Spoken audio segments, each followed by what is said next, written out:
Assalamualaikum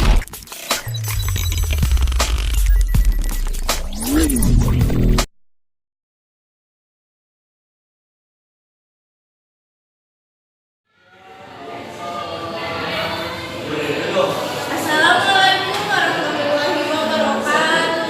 Waalaikumsalam warahmatullahi wabarakatuh. Sampurasun lambe. Para panggilan sareng pangjajar. Puji sareng syukur hayu urang panjatkeun ka Gusti Allah Maha Suci. Anu tos mapari nikmat sareng kasempatan. Sarta urang sadaya tiasa kempel dina ieu tempat. Teu hilap sholawat sareng salam hayu urang sanggakeun ka junjungan urang sadaya yakni Nabi Muhammad Sallallahu alaihi wasallam. tepangkeun wastakeun yatimul zaman simkuring ngadeg di dieu janten panunggu catur. Teu hilap ngahaturkeun nuhun ka pangjejeut sareng pamilon anu kersa hadir dina acara ieu nyaeta medar unsur-unsur carpon anu judul carpona dirimis teu bayaraat. Katut riwayat pendidikan anu parantos diajen ku pangjejeut nyaeta sakola di TK Siratul Jannah, SDN Sukatani 3, SMPN 1 Cisurupan, sareng ayeuna SMA di 16 Garut. Sangka ieu acara langkung hegar, parantos calik sareng urang sasarengan salah sahiji siswa mutia asasanah dina ieu dinten. Anjeunna geus nyiapkeun materi nyaeta analisis carpon dirimis teu bayaraat. Supados acara lumangsungna kalawan lancar, simkuring baris nuntun acara nu dikarengse kalawan lancar. Dina ieu acara unggal pangjejeut medar naon-naon anu baris didugikeun salami 5 menit. Engke dina jirangan tanya jawab dipasihan kasempetan hiji jirangan waktosna salami 3 menit kangge masihkeun pertanyaan. Tantosna sabada saderek mutia ngadugikeun pedaranana haturan ka pangjejer mutia kanggo ngadugikeun pedaran ngeunaan hasil analisis dirimis teu bayaraat karya Dian Hendrayana. Kamutia abdi persilahkeun. Sadancanna hatur papanggih hatur anu parantos masihan waktosna. Bismillahirrahmanirrahim. Assalamualaikum warahmatullahi wabarakatuh. Waalaikumsalam warahmatullahi wabarakatuh. Di dieu kuring analisis carpon anu judulna dirimis teu bayaraat, di mana temana kulawarga. Pangarana Dian Hendrayana.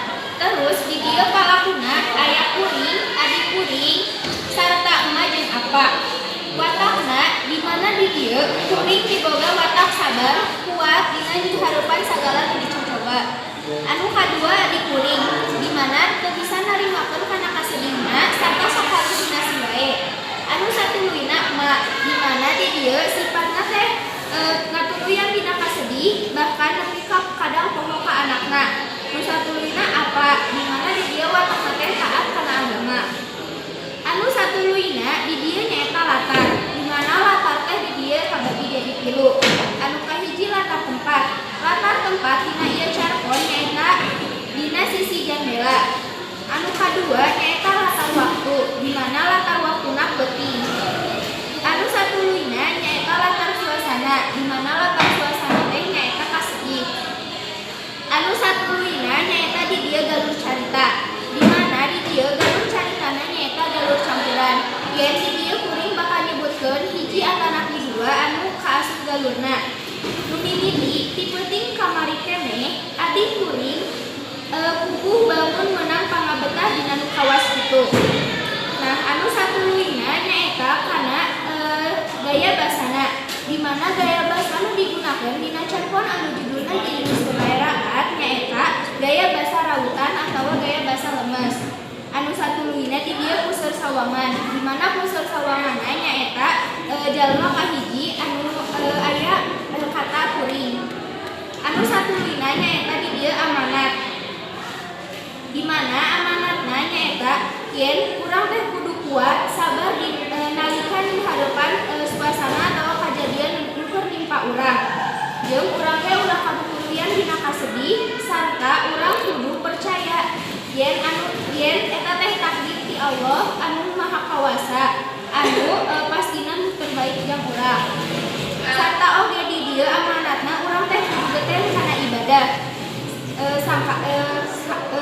margi urang teh teu apal iraha urang dituntut nyawana ku Allah.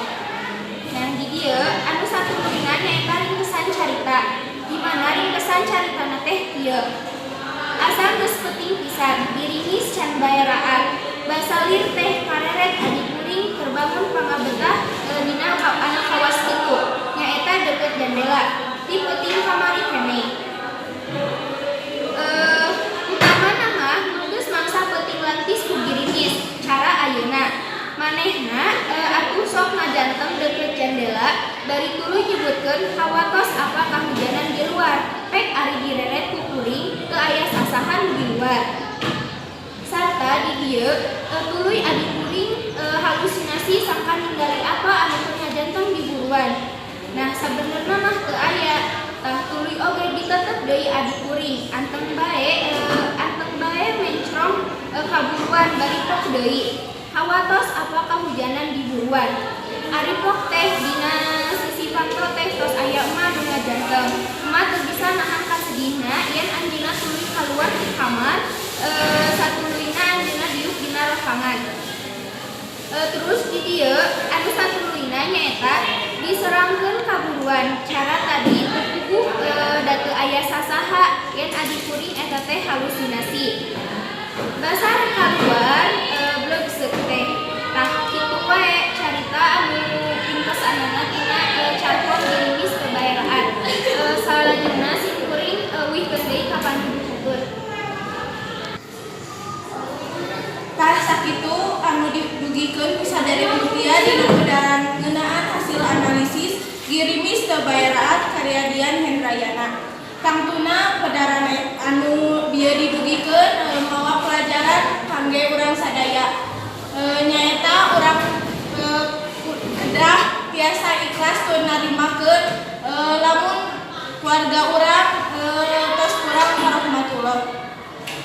Bilih panasaran keneh kana pedaran anu tos didugikeun. Haturan kanggo para pamilon sadaya kanggo ngajengkeun patarosan. Dina jerangan ieu urang pasihan norongkrang kanggo saurang anu bade naros. Mugi saderek rerencangan nyebatkeun nami lajeng patarosanna kedah singget tur mundel. Nepangkeun dosa bersifat di dia abdi bade naros kanaha tema tina carita eta teh bae tentang keluarga. Hatur nuhun ka saderek sipa nu parantos naros mangga langsung bae ku panjejer diwakal. Ya hatur nuhun kana pantarosanana jantenna hacarpon eta teh geus kalebet kana tema anu temana teh kulawarga. Janten dina carpon eta teh nyaritakeun hiji kulawarga di mana anu salah sahijina teh tos dipundhut ku Allah Subhanahu wa taala. Terus kulawarga anu sanesna nyaeta tuluy dina kasedih teu bisa narimakeun yen salah sahiji kulawarga eta teh tos dipundhut nyawana ku Allah Subhanahu wa taala. Terus sakitu walaranana. Hatur nuhun pisan ka saderek mutia anu parantos babagi ilmu sareng pangalamanana. Oge ngahaturkeun nuhun ka panaros anu parantos naros. Alhamdulillahirabbil alamin. Urang sami-sami parantos ngadugikeun pedaran anu mantap ngahudang rasa semangat sareng rasa percaya diri. Mugia ieu diskusi teh janten salah sahiji jalan supados pikiran urang langkung jembar neda dihapunten bilih aya basa anu kirang merenah kana mana. Mugia jembar pangampunten awilimi tamiang lesang. Sakitu anu kapihatur urang pungkas ieu diskusi. Sumangga nyanggakeun deui kepada acara. Wassalamualaikum warahmatullahi wabarakatuh. Waalaikumsalam warahmatullahi wabarakatuh.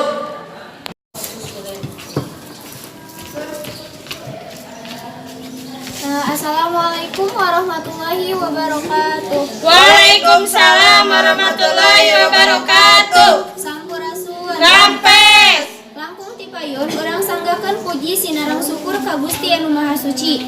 Anu parantos maparin rupaning kanikmatan kanggo urang sadaya. Hatur nuhun oge ka saderek panata acara anu parantos maparin kesempatan kasimkuring kanggo janten panunggu catur dina ieu acara. Wilujeng sumping ka para pamilon dina ieu acara diskusi anu mata kataji. Kantenan pisan atuh da lumangsungna oge di sakola anu sakieu saena nyaeta sakola SMAN 16 Garut. Ieu acara teh kasang tukangna lantaran nyukunan tugas basa Sunda. Kukituna ieu tujuan acara teh nyaeta nampilkeun atawa ngapresentasikeun hasil analisis carpon. Di dieu carpon anu dipilih ku pangjejer nyaeta judulna Halimun Peuting karangan Iskandar Wasid. Sangkan di acara langkung hegar parantos calik sareng urang sasarengan ayeuna salah sahiji siswa anu bade nampilkeun hasil analisis carponna nyaeta Saudari Yati Nurjaman. Katut riwayat pendidikan anu parantos diajen ku anjeunna nyaeta SDN Cidatar 3, SMPN hiji Cisurupan, sareng anu ayeuna nuju diajen ku anjeunna SMAN 16 Garut. Supados ieu acara kalawan lancar, simkuring mutia asasana baris nungtun ieu acara dugi karengsena. Dina ieu acara unggal pangjejer dihaturan medar-medar naon wae anu baris didugikeun salami 5 menit. Engke dina jirangan sasi tanya jawab dipasihan kasempatan hiji jirangan waktosna salami 2 menit. Tangtosna sabada Saudari Yati ngadugikeun pedaranana. Haturan ka pangjejer Saudari Yati kanggo ngadugikeun pedaranana ngeunaan hasil analisis carpon anu judulna Halimun Peuting karya Iskandar Wasid. Hatur nuhun ka panumpu catur. Langsung bae judulna Halimun Peuting, tema kasedih, palakuna emak Kardana Birahmi Amung Atikah Nia Pahiding. Latarna aya 3 nyaeta tempat, suasana, sareng waktu. Tempatna lembur imah. Contona Kardana peuting-peuting pas di lemburna pinuh ku Halimun Peuting. Suasanana sedih pikawatireun. Nyaeta Kardana sono ka anak jeung indungna. Waktuna peuting. Kardana peuting-peuting pas di lemburna pinuh ku Halimun Peuting. Watakna Kardana wanian sakadang sieun nyaah kanu jadi anak jeung emak. Emak nyaah kanu jadi anak jeung incu. Birahmi bager, amung bager atikah jahat pika sebeleut, nia pikawatireun. Eusi atau amanat tina ieu carpon nyaeta hirup mah teu kudu boga musuh, angguran mah kudu jadi dulur jeung sakabeh jalma ge supaya teu aya beban dina kahirupan. Jeung urang kudu boga kasabaran dina narima cobaan. Gaya basana anu digunakeun nyaeta rawutan. Puseur sawangan sudut pandang jelema katilu ku sabab teu aya urang atau kuring dina carita carpon ieu. Galur caritana campuran. Contona galur maju. Kardana bangun rang kagrengkog, ayeuna mah lempangna teh. Tapi sajarani rang kagrengkog kitu dumaka Kardana diberean caang pikir. Galur mundurna kari-kari ayeuna sasat kari sagukeun hayuh reka kolo ku pangsogok setan. Ingetan anu baheula kitu nu ngalantarkeun manehna mendag moyong teh. Teras ringkasan caritana dina carita Halimun Peuting nyaritakeun hiji jelema anu nuju rarungsing jeung loba kabingung ku sabab anjeunna rek balik ka lemburna ngan hatena teu merean. Lantaran aya hiji kayaan anu teu mernah nyaeta Kardana ngaranna. Kardana matak teu ngeunah hate rek balik teh ku sabab di lemburna ngabogaan musuh bubuyutan nyaeta ngaranna Sasmita. Tapi Kardana oge bingung lamun teu balik ka lemburna, Kardana geus sono pisan ka anak jeung indungna. Kardana teh tangtuna mah balik ka bumi indungna bari susulumputan. Sajajalan rek ka lembur, Kardana teh loba kasieun jeung hariwang ka indung jeung anakna. Nyaeta sababna aya musuh teh di lemburna. Indungna anu di lembur ngasuh jeung ngajagaan incuna anu keur meujeuhna capetang anu nungguan Kardana balik pokna teh. Emak kamana bapa sakadap deui uihnya. Eta budak Kardana teh pikawatireun pisan sabab ku indungna ditinggalkeun jeung ku bapana anu lila geus teu balik. Ayeuna Kardana geus ngabogaan niat rek mawa budakna kaluar ti lembur supaya eta budak teh teu nanyakeun indungna jeung supaya eta budak teh poho ka indungna anu geus dipikageuh ku Kardana. Kardana geuleuh teh aya sababna nyaeta boga kalakuan anu lain hampuraeun. Ku Kardana salaku salakina nyaeta salingkuh.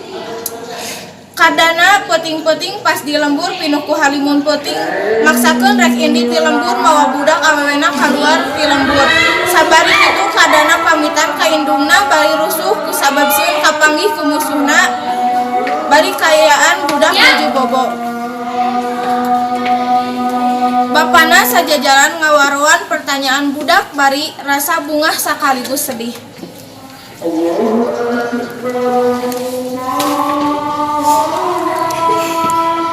Tah sakitu anu didugikeun ku Saudari Yati Nurjaman dina pedaran ngeunaan hasil analisis Charpon anu judulna Halimun Peuting karangan Iskandar Wasid. Simkuring yakin eta pedaran anu tos didugikeun teh bakal nimbulkeun urang langkung paham kana eusi Charpon anu judulna Halimun Peuting karangan Iskandar Wasid. Sababaraha hal anu kudu dicatat ku simkuring nyaeta hirup mah teu kudu boga musuh, tapi urang teh kudu jadi dulur sararea oge. Sarta lamun urang miboga kahayang, urang kudu boga kasabar sarta urang kudu sabar dina nyingharepan kasusah. Bilih panasaran keneh kana pedaran anu tos didugikeun. Haturan kanggo para pamilon sadaya kanggo ngajengkeun patarosan. Dina jirangan ieu urang pasihan lolongkrang kanggo saurang anu bade naros.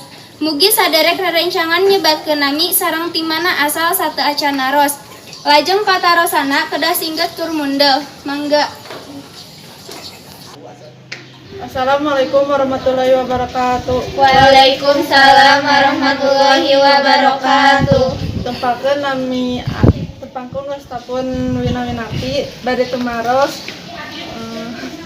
Nah simia disebut kekhawatiran.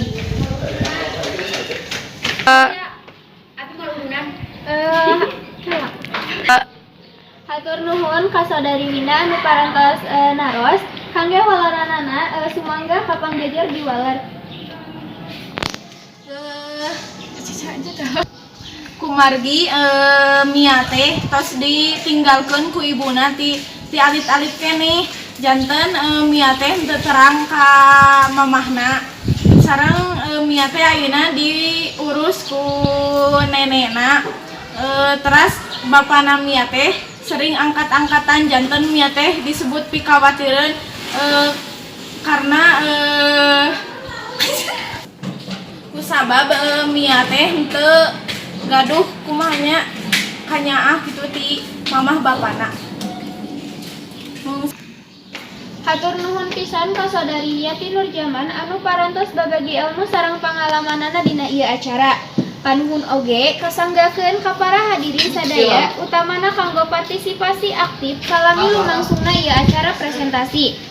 Alhamdulillahirabbil alamin. Urang sami-sami parantos atos ngadangukeun pedaran anu matak ngangudang rasa sumanget sareng rasa percaya diri. Mugia ieu diskusi teh janten salah sahiji jalan supados pikiran urang langkung jembar. Neda dihapunten pilih aya basa anu kirang merenah kana manah. Mugia jembar pangapunten awi limit tamiang lesang. Sakitu anu acara diskusi. Wassalamualaikum warahmatullahi wabarakatuh. Waalaikumsalam warahmatullahi wabarakatuh. Bismillahirrahmanirrahim. Assalamualaikum warahmatullahi wabarakatuh. Waalaikumsalam warahmatullahi wabarakatuh. Langsung dipayun, mangga kang sami-sami panjatkeun puji pinaring syukur kehadirat Allah Subhanahu wa taala. Anu parantos masihan rahmat sareng hidayah ka urang sadayana dina kaayaan saat walafiat. Hatur nuhun ka sadarekana sa acara anu nutus maparinan kasuksesan simkuring kanggo janten kontribusi dina kesempatan ieu.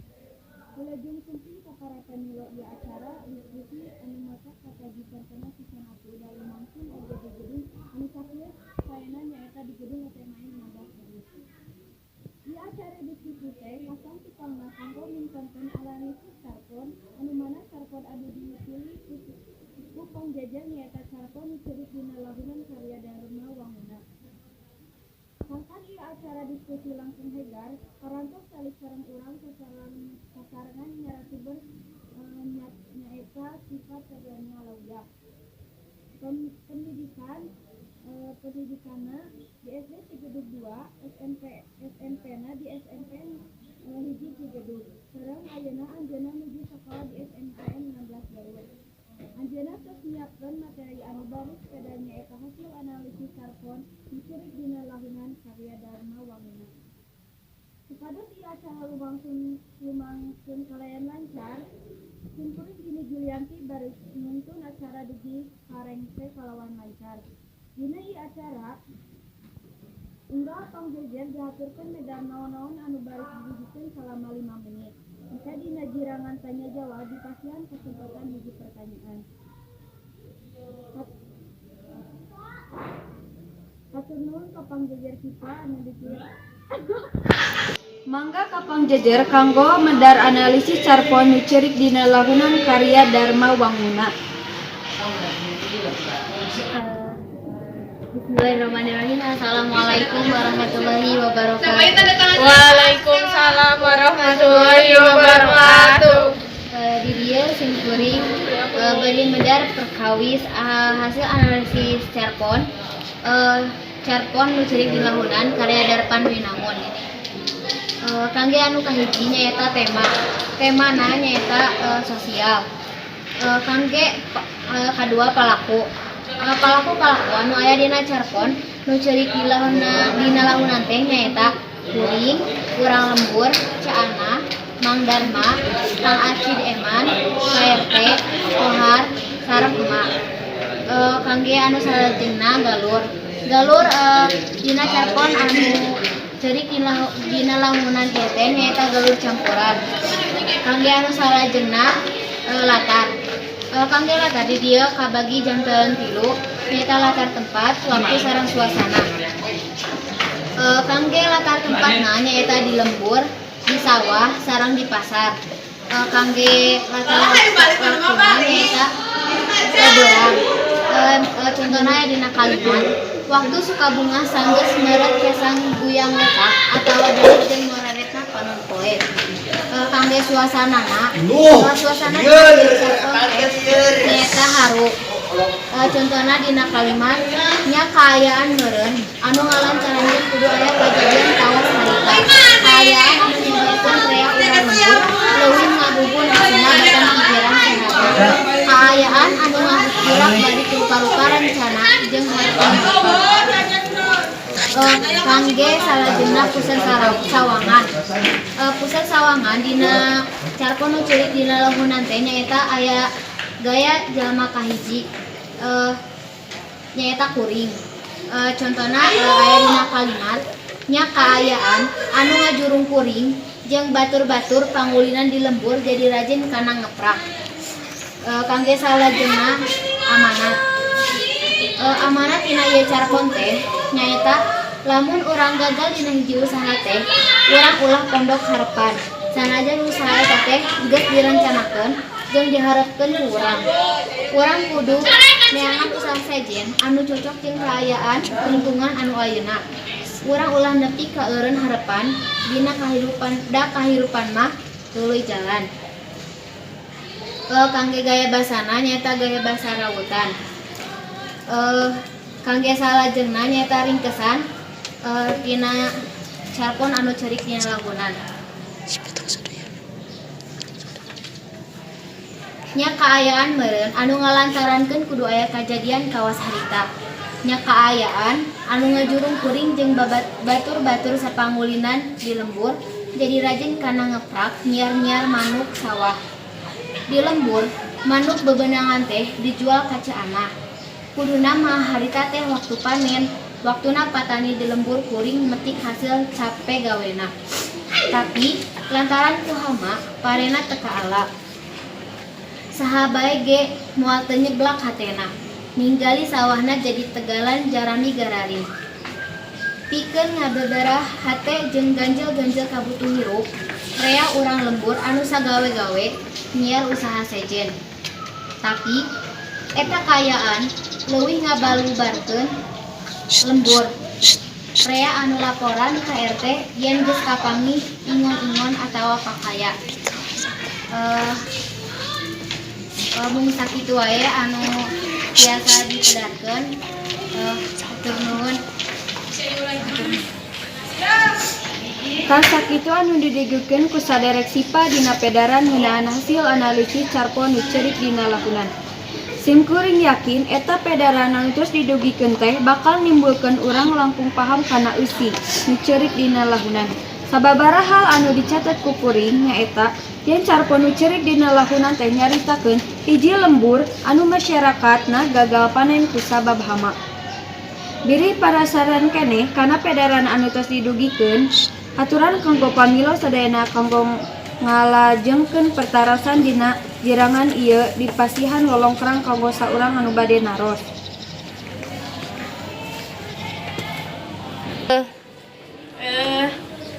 Izin narosnya perkenalkeun wastapun Yati sebutkeun contoh anu ngagambarkeun suasana dina carpon eta. Hatur nuhun kanggo pertarosanana langsung bae dijawab ku pangjejer.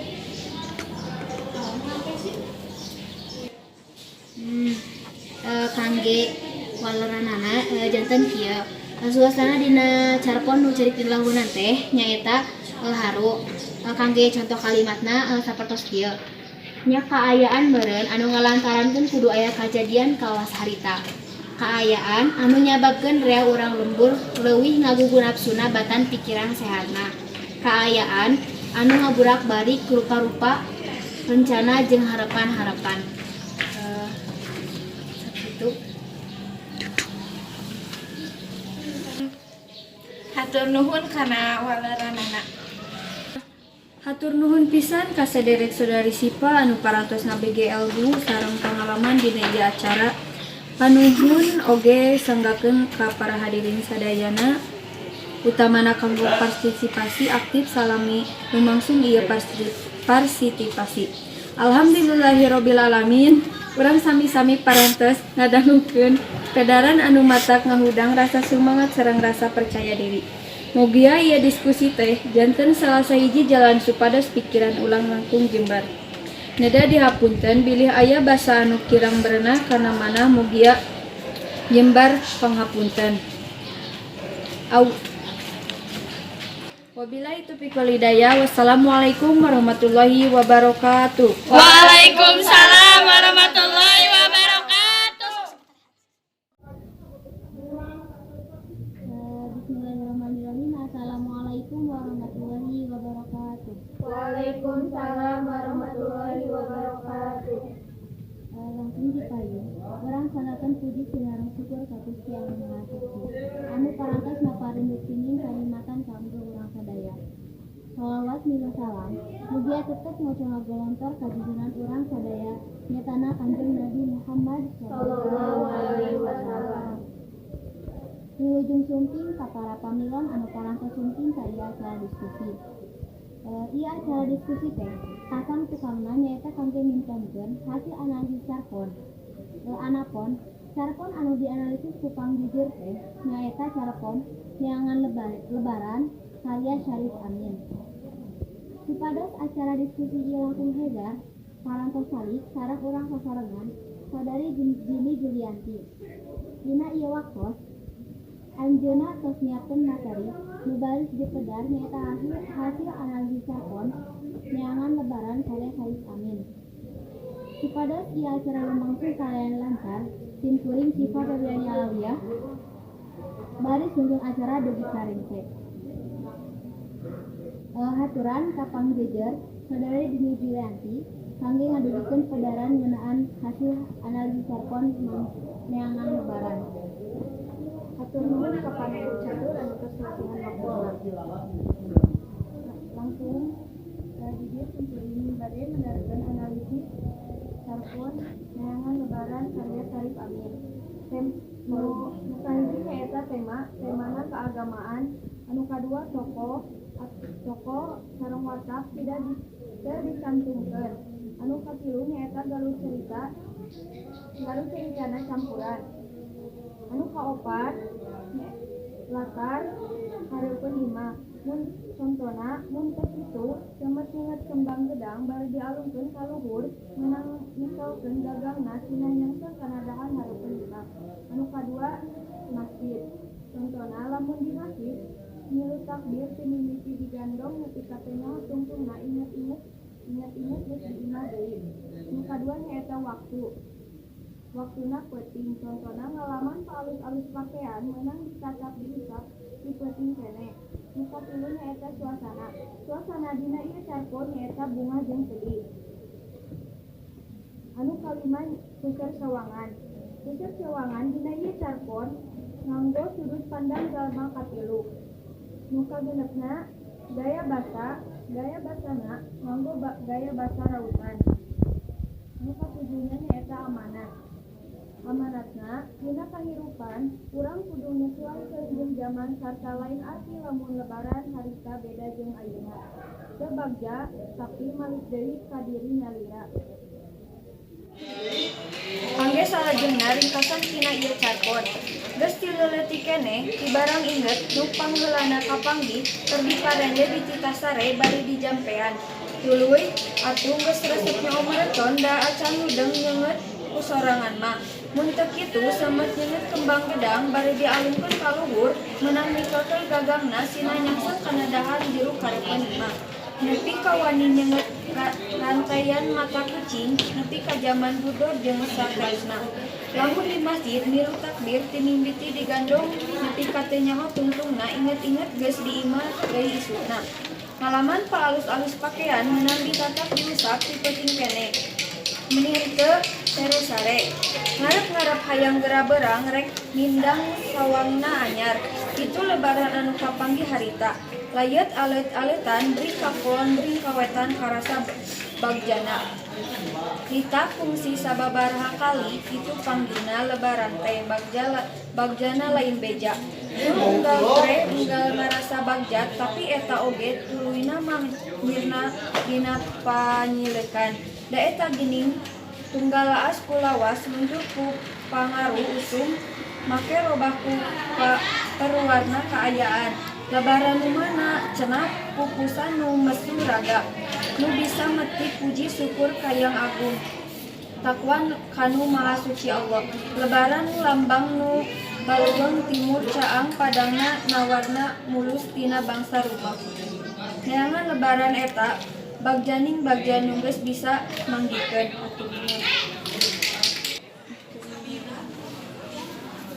Tah sakitu anu didugikeun ku sadari Dini Julianti. Aya sababaraha hal anu dicatet ku sim kuring nyaeta yen carpon neangan lebaran teh nyaritakeun hiji jalma anu neangan kaayaan lebaran anu baheula, di mana kaayaan lebaran anu ayeuna teh beda jeung kaayaan lebaran anu baheula. Bilih panasaran keneh kana pedarah anu tos didugikeun haturan kanggo para pamilon sadaya kanggo ngajengkeun patarosan.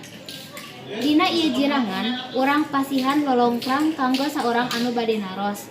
Mugi saderek rerencangan nyebatkeun nami sareng timana kawitna. Mangga. Assalamualaikum warahmatullahi wabarakatuh. Waalaikumsalam warahmatullahi wabarakatuh. Tepangkeun wastapun mutia. Abdi di dieu bade tumaros kan tadi disebutkeun yen galurna teh galur campuran. Tah sebutkeun salah sahiji kalimat anu nganyatakeun naha eta teh galur campuran atau naha eta teh galur maju ataupun galur mundur. Hatur nuhun. Hatur nuhun ka saudari Mutia Hasanah anu parantos naros sumangga ka pangjejer kangge ngawalar patarosan ka saudari Mutia Hasanah.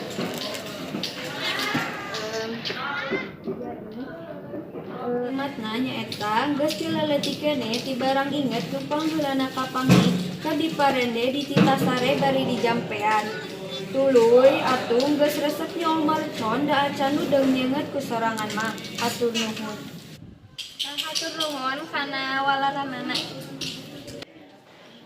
Hatur nuhun ka saudari Dini Julianti anu parantos babagi ilmu dina ieu acara diskusi.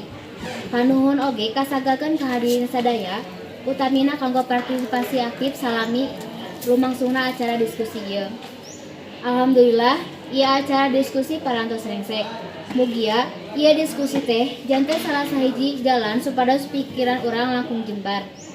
Nada dihapunten bilih aya basa anu kirang marenah kana manah, mugia jembar pangapunten.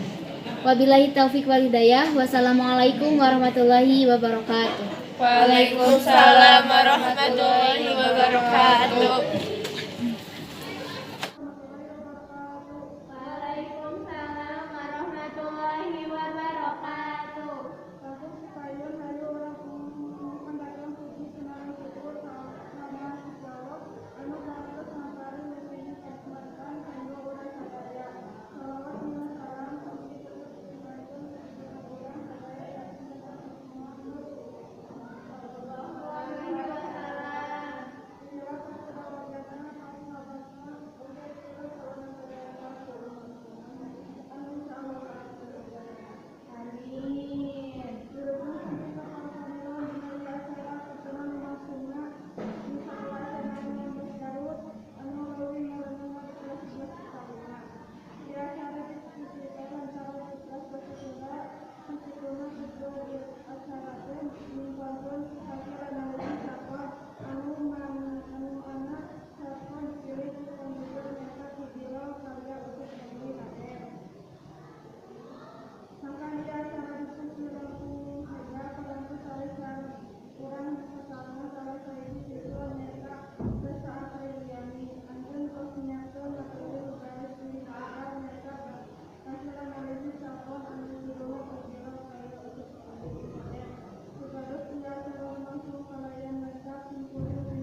Waalaikumsalam warahmatullahi wabarakatuh. Hatur nuhun kanggo pasalahna salajengkeun mangga reka ngalalep. Janten jawabanna urang kudu paduli ka sararea urang keluarga saudara atau nanti babaturan sakitu bae. Hatur nuhun ka ingkang sadaya sesuatu yani anu sareng kabagiokeun sareng pengalamanna. Dina ieu salah diskusi paling oke kasareakeun ka para hadirin sadaya utamana kanggo partisipasi aktif lumangsungna diskusi. Alhamdulillahirabbil alamin. Sami-sami sareng ngabidikeun sadaya anu mata kahuda rasa semangat sareng percaya diri mugia ieu diskusi teh janten salah sahiji jalan sapados pikiran urang langkung jembar. Neda dihamputeun geuli baca anu kirang merenah kana manehna. Wassalamualaikum warahmatullahi wabarakatuh. Assalamualaikum warahmatullahi wabarakatuh. Warahmatullahi wabarakatuh. Ampun paehan urang sembahkeun kabukti mahasuci anu barantos kembali peningkatan bapak sadaya. Hatur nuhun ka para pamilu parantos masih kesempatan berkumpul jadi panutup satu acara ini. Lebih sempit para pamilu dina ieu acara hubungan pembangunan sekolah nyaeta sekolah SMA Negeri 16 Garut anu leuwih ngaranna di kelas 11 Mangkalana. Ieu acara diskusi ngabagi bahasa Sunda mukituna ieu tujuan acara teh minangkeun analisis carkon anu mana carkonna ditulis ku pambijil nyaeta cicit bari karya penulisna. Sangga di acara diskusi langsung tersebar parantos kali sareng sorangan salah sahijina siswa nyaeta Esa Apriani Sasminawinati. Anjeunna tos nyiapkeun materi nu baris dipedad nyaeta hasil analisis carkon anu judulna Ciciris Gerit karya penulisna. Supados ieu acara lumangsung kalaya lancar, Esa Apriani baris nuntun acara abdi sarengse.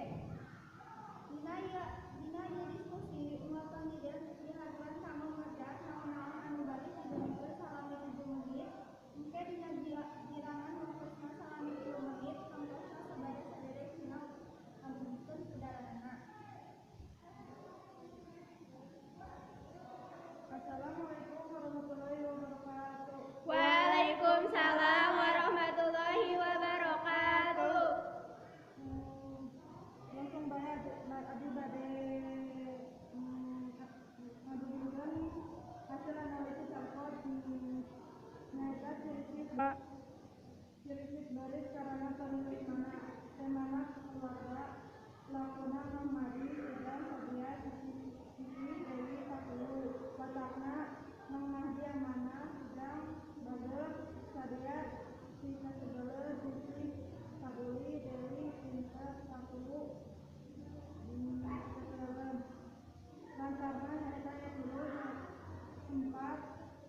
tempat suasana waktu tempatna salah jeung lima suasana sebelum memudahkeun waktuna institusi seperti galurna galur maju hareupeun saung dudukan kabebelah daun sayang mengarerat seperti anu genting unsur sawanganna nu dina cerpen ieu teh nyaeta sabiat amanatna urang keur maklami jadi urang bisa ngolongan waktu kanggo elesangan jeung urang kudu ngajaga salah tina ciri dari maneh bisa ngarusak salah.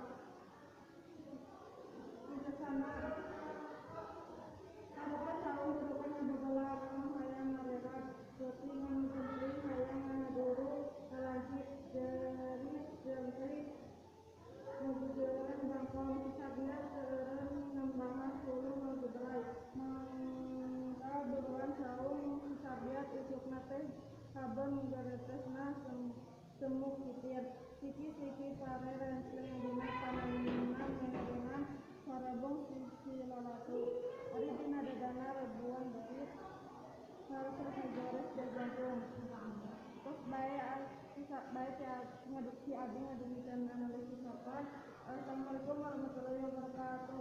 Waalaikumsalam warahmatullahi wabarakatuh. Haturan kapanggihna anu kahiji saderengna kanggo ngadengikeun kedaran.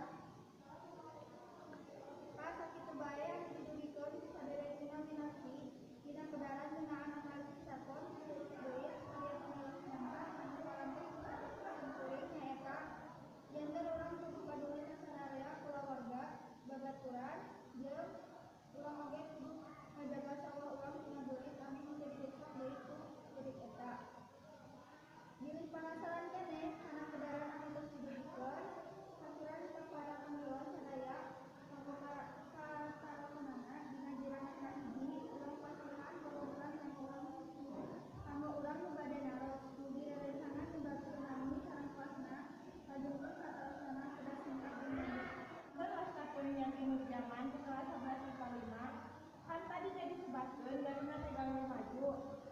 Sebatkeun salah sahiji galur maju dina carton eta teh kumaha? Hatur nuhun ka Yati Nurjaman atau asuna katarosana mangga bisa diwales ku Molinati. Jadi sabiar seureun nambahan 10 algebra Nindra duluan saung. Hatur nuhun pisan ka saderengna minangki anu parantos berbagi ilmu sareng pangalamanana dina ieu acara diskusi. Panuhun oge kasangkakeun ka para hadirin sadaya utamana tamu partisipasi anu sulung diskusi. Alhamdulillahirabbil alamin, urang sami-sami parantos ngadengikeun kedaran anu matak ngan hudang ngatos sareng saya diri. Kemudian di acara diskusi teh diantar salah sahiji jalan supados pikiran urang langsung jegar. Endah dina punten di aya katabasan nu kirang hormat kana manehna.